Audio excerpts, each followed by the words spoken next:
இனிய மாலை வணக்கம். பூமி அம்மன் அஸ்ட்ராலஜிக்கல் ரிசர்ச் சென்டர் சார்பாக திரு சி ராஜன்பாபு அவர்கள் எழுதிய நூல்கள் வெளியீட்டு விழா இனிதே நடைபெற உள்ளது.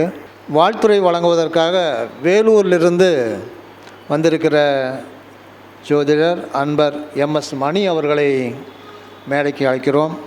அரசு மேல்நிலைப்பள்ளியினுடைய ஓய்வு பெற்ற தலைமை ஆசிரியர் நம்முடைய அன்பான அழைப்பை ஏற்று இங்கு வந்திருக்கிறார். வாழ்த்துறை வழங்குமாறு கேட்டுக்கொள்கிறோம். இந்த நூல் வெளியீட்டு விழாவில் பங்கேற்பதற்காக வந்திருக்கக்கூடிய அனைத்து ஜோதிட ஜாம்பவான்களுக்கும் ஜோதிட ஆர்வலர்களுக்கும் மாலை வணக்கம்.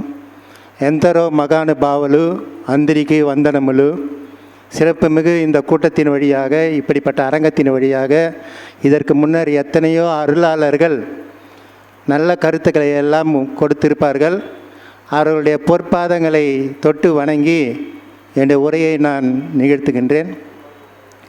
ஒரு குழந்தை பிறந்திருக்குதுனாக்கா அந்த தாய் மிக்க மகிழ்ச்சியோடு இருப்பார். கொஞ்சம் களைப்பும் இருக்கும், மகிழ்ச்சி இருக்கும்.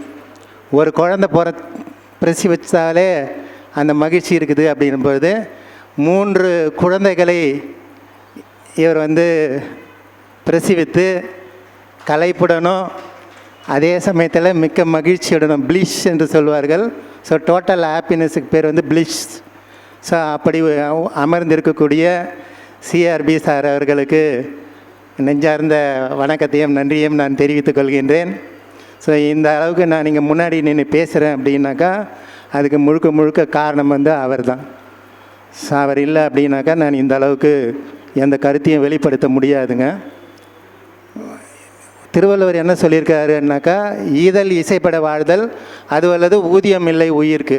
ஸோ நம்ம பிறவியினுடைய பலனே என்ன அப்படின்னாக்கா, நம்மக்கிட்ட என்ன திறமைகள் இருக்குதோ அது சமுதாயத்துக்கு கொடுக்கணும். அதனால் அந்த சமுதாயம் மேலே வரும் அப்படின்றது. ஸோ ஈதல்னாக்கா கொடுத்தல். நம்மக்கிட்ட என்ன திறமைகள் இருக்குதோ அதை கொடுக்கணுங்க. இதுதான் விக்டர் ஹியூகோ அவர்கள், ஒரு ஃப்ரெஞ்சு எழுத்தாளர், அவர் சொல்வது கூட லைஃப் இஸ் டு கிவ். எதுனாலும் நம்ம கொடுக்கணும் அப்படின்றது. ஒரு கிளாஸ் டீச்சரு சின்ன பசங்க இருக்கக்கூடிய கேஜி கிளாஸஸில் கொஞ்சம் ப்ரெட்டெல்லாம் ஸ்லைஸ் பண்ணி ஸ்ப்ரெட் பண்ணி வச்சுட்டு குழந்தைங்கிட்ட கேட்குறாங்க, இந்த ஸ்லைஸை எப்படி சாப்பிட்டா நல்லாயிருக்கும் அப்படின்ட்டு ஒவ்வொருத்தரும் கேட்கும்போது அந்த குழந்தைங்க எப்படி சாப்பிட்டா டேஸ்ட்டாக சாப்பிட்டாங்களோ அது மாதிரி ஒரு கருத்தை தெரிவிக்கிறார்கள்.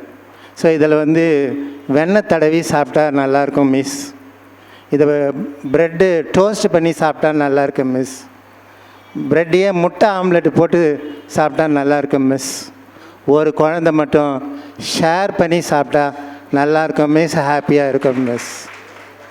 Life is to give. ஒரு ஃபாரினர் வெயில் காலத்தில் நம்ம நாட்டில் ஒரு கிராஸ் கண்ட்ரி ரேஸ் போயிட்டுருக்கிறாருங்க.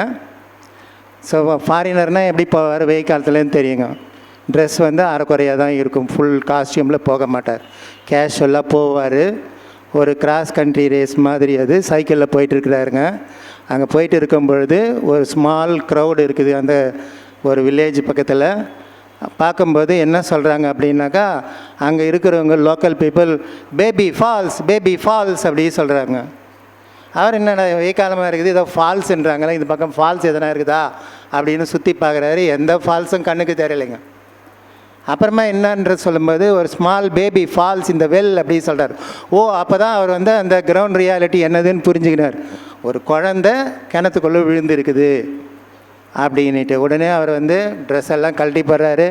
எம்ஜிஆர் மாதிரி அந்த காலத்தில் டைவ் அடிப்பார் இல்லையா, அது மாதிரி டைவ் அடிச்சுட்டு அந்த குழந்தையை காப்பாற்றி கூட்டிகிட்டு வராருங்க. எடுத்துகிட்டு வரும்பொழுது குழந்தை உயிரோட கையில் இருக்குது. அந்த அம்மா நெகிழ்ச்சியோடு அதை வாங்கிக்கிறாரு.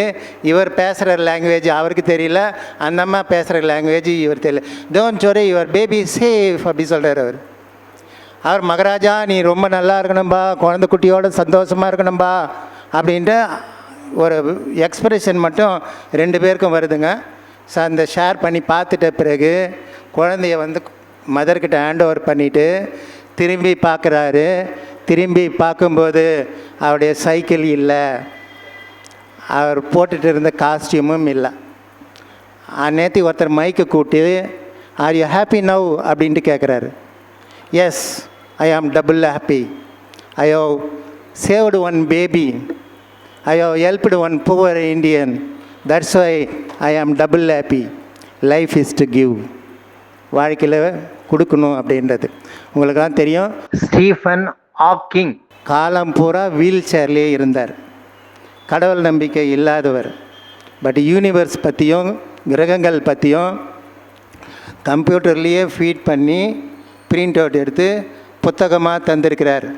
அவர் சொல்கிற தகவல், it is my duty to inculcate the public about the science. It is my duty to inculcate the public about the science. யார் சொல்கிறாரு? பேசுறதுக்கே தெரியாத, தன்னை சுற்றி என்ன நடக்குதுன்னு புரியாத அப்படிப்பட்ட ஒரு மாற்றுத்திறனாளி இந்த கருத்தை தெரிவிக்கிறார். ஸோ இதுதான் மிக முக்கியமானது, லைஃப் இஸ் டு கிவ் அப்படின்றது. 2000 வாக்கில் ஒரு சயின்டிஸ்ட்டு, அவர் வந்து லேபில் ஒர்க் பண்ணுறவர். அவர் பேர் வந்து ஜேம்ஸ் பிராலி. ஸோ ஜேம்ஸ் பிராலி அப்படின்றது நீண்ட ஆய்வுக்கு பிறகு பிளட்டில் இருக்கக்கூடிய எச் ஃபேக்டர் அப்படின்றத கண்டுபிடிச்சி, ஹோமோசிஸ்டைன் அப்படின்றதுங்க பிளட்டில் இருக்குது, அதனுடைய இம்பேக்ட் அபவுட் ஹெல்த் என்னதுன்றதை கண்டுபிடிக்கிறார். அந்த ஹோமோசிஸ்டைன் அப்படின்றது 9க்கு கீழே இருந்தால் ஹெல்த்தி பாடின்னு அர்த்தம். 9க்குலேருந்து 20க்குள்ளே இருக்குதுன்னா பார்டர் லைன். 20க்கு மேலே போச்சு அப்படின்னா பிளட்டில் வந்து கொழுப்பு திவலைகள் உருவாகும். அது கண்ணை பாதிக்கும், பிரெயினை பாதிக்கும், கிட்னியை பாதிக்கும், ஹார்ட்டை பாதிக்கும், நர்வஸை பாதிக்கும் அப்படின்ட்டு கண்டுபிடிக்கிறாரு. இது ரிலேட்டடாக இருக்கக்கூடிய டாக்டர்ஸ், நியூராலஜிஸ்ட், நெஃப்ராலஜிஸ்ட், ஆப்தமாலஜிஸ்ட்டு இதை பற்றி முதல்ல கண்டுக்கவே இல்லை. 15 வருஷத்துக்கு அப்புறமா கொஞ்சம் கொஞ்சமாக அதனுடைய இம்பார்ட்டன்ஸை உணர்ந்து இப்போ இருக்கக்கூடிய கார்டியாலஜிஸ்ட்டு எச் ஃபேக்டர் எவ்வளோ இருக்குது பாருங்கள் அப்படின்ட்டு முதல் டெஸ்ட்டாக அந்தந்த உறுப்புகள் பாதிக்கப்படக்கூடிய பேஷண்ட்டுக்கு இந்த தகவல்கள் எல்லாம் தெரிவிக்கிறாங்க. ஸோ நான் சொல்கிற இந்த எச் ஃபேக்டருக்கும் சார் வெளியிட்டு இருக்கக்கூடிய 3 புத்தகத்துடைய எச் ஃபேக்டருக்கும் ஒரு காரலேஷன் அண்ட் ரிலேஷன்ஷிப் இருக்குது. ஸோ அதுவும் எச் ஃபேக்டர், சாரோட புத்தகங்களும் எச் ஃபேக்டர். அது வந்து ஹோமோசிஸ்டைன் எச் என்பது, இந்த எச் என்பது ஆரோஸ்கோப் ஃபேக்டர். ஸோ இந்த ஆரோஸ்கோப் ஃபேக்டர் எச் அப்படின்றது ஹோமோசிஸ்டைன் பிளட்டில் இருக்கிறத கண்டுபிடிச்சா மட்டும்தான் கண்டுபிடிக்க முடியும் என்ன வியாதி அவருக்கு வந்து இருக்குதுன்னுட்டு. ஆனால் பிறந்த ஒரு குழந்தை, 5 வயசில் இருக்கக்கூடிய ஒரு குழந்தை, அந்த குழந்தைக்கு எது மாதிரியான வியாதி எதிர்காலத்தில் அந்த திசா புத்தி காலகட்டத்தில் வரும், அது கண் பார்வை பாதிக்குமா, அல்லது நர்வஸ் ப்ராப்ளம் வருமா, பெராலிசிஸ் வருமா, ஹார்ட் ப்ராப்ளம் வருமா, கேன்சர் வருமா, அல்லது கிட்னி ப்ராப்ளம் வருமா அப்படின்றது எல்லாம் விதிகளாக கொண்டு வந்து நம்முடைய சமுதாயத்துக்காக கொண்டு வந்திருக்கிறார். ஸோ அந்த வகையில் அவரை நாம் வந்து பாராட்டுவோம், போற்றுவோம். அந்த பதிப்புகளை எல்லாம் நாம் மெருகூட்டுவோம் எதிர்காலத்தில். இது முன்ன பெரிய புராணத்தை அரங்கேற்றம் செய்யும்போது கூடவே அனபாய சோழனுடைய மினிஸ்டராக இருந்தவர் தான் வந்து பெரிய புராணம் அதனை வடிவமைத்தவர் சேக்கிழார். அந்த புத்தகத்தை எல்லாம் அரங்கேற்றம் செய்யும்போது சிதம்பரத்தில் நடராஜர் சன்னதியில் தான் அரங்கேற்றம் செய்தார்கள். செய்யும்பொழுது பெரிய புராணத்தை எழுதியவர் சேக்கிழாரை ஒரு யானை மீதும், அந்த பெரிய புராணம் புத்தகத்தை ஒரு யானை மீதும் வைத்து 4 பிரகாரங்களையும் அவர்கள் வந்து வீதி விழா வந்து அதன் பிறகுதான் அரங்கேற்றம் செய்தார்கள். அதுபோல் சாதாரண யானை இல்லை, நம்ம வந்து தாய்லாந்திலிருந்து கொண்டு வரப்படக்கூடிய வெள்ளை யானை, ரேருங்க. இது ஒயிட் எலிஃபண்ட் அப்படின்னாக்கா ரேரஸ்ட் ரேர். ஸோ அப்படிப்பட்ட ஒரு வெள்ளை யானையை நாம் தருவித்து நம்முடைய சிஆர்பி சார் அவர்களையும் அவருடைய புத்தகங்களையும் யானை மீது ஏற்றி இந்த பொள்ளாச்சி நகர வீதியெல்லாம் வந்து வலம் வர செய்து அதன் பிறகு இப்படிப்பட்ட ஒரு நிகழ்வை நாம் ஏற்பாடு செய்திருப்பதற்கு இணையாக செய்கிறோம். அப்படி இல்லை இருந்தாலும் அந்த அளவுக்கு தகுதி பெற்ற ஒரு புத்தக வடிவமைப்பு வெளிப்பாடு என்பதை நான் இங்கு தெரிவிக்கின்றேன். ஸோ அந்த வகையில் நல்ல நல்ல தகவல்கள் எல்லாம் அதில் கொடுக்கப்பட்டிருக்கிறது. ஸோ நீங்கள் வந்து நான் சமீபத்தில் நிறைய விஷயங்கள் கரண்ட் அஃபேர்ஸில் நான் பார்க்கும்போது இது என்ன நிகழ்வுகளோ அந்த மனிதர்களுக்கு எவ்வாறு அது பொருந்துகிறது என்பதை நான் வந்து கம்பேர் பண்ணி பார்ப்பேன். ஸோ அந்த வகையில் ஒரு மாதத்துக்கு முன்னாடி நான் வந்து திருமணம் அமையும் காலம் அப்படின்றத பற்றி பார்க்கும்போது அதுக்கு வந்து ஆக்டர் விஜயனுடைய ஜாதகத்தை தான் உதாரணமாக சார் தான் ரெடி பண்ணி கொடுத்தாரு. அதை நான் வந்து பேசினேன். நான் வந்து I have given one commitment to CRB sir that this financial year I can able to mobilize this CRB method minimum 100 people. Minimum வந்து ஒரு 1000 பீப்புள் 1000 பேருக்கு இந்த சிஆர்பி முறையை நான் வந்து கொண்டு போய் செல்லுவேன் அப்படின்ற தகவல் சொன்னேன் நான். ஸோ அதன் அடிப்படையில் நான் வந்து இந்த சேலம் ஆன்லைன் அஸ்ட்ரோ டிவியில் 2 தகவல்கள் பேசினேன். அதில் ஒரு விஷயத்தை வந்து திருமணம் அமையும் காலம் அதில் வந்து நான் வந்து ஆக்டர் விஜய் பற்றி சொன்னேன். அப்போ வந்து அவர் மனைவியை பிரிஞ்சிருக்கிறாரு அப்படின்ட்டு சொன்னேன் நான். நேற்றுக்கு இன்றைக்கி தகவல் உங்களுக்கு என்ன வருதுன்றது உங்களுக்கு தெரிஞ்சிருக்கும். ஓகேங்களா? ஸோ அதை வந்து 800 பேர் பார்த்துருக்குறாங்க. அடுத்தது வந்து யாருக்கெல்லாம் லவ் மேரேஜ் நடக்கும் அப்படின்ட்டு அஜித் அவர்கள் உதாரணத்தை வச்சு சொன்னேன்.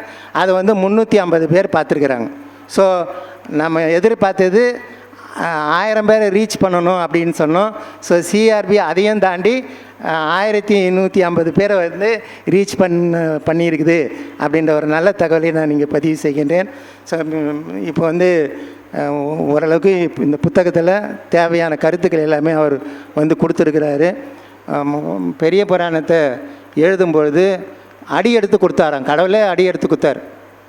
உலகலாம் அப்படின்னு அடி எடுத்து கொடுத்தார். உலகலாம் அப்படின்ட்டு அதுதான் முதல் வரியாக இருக்கும்.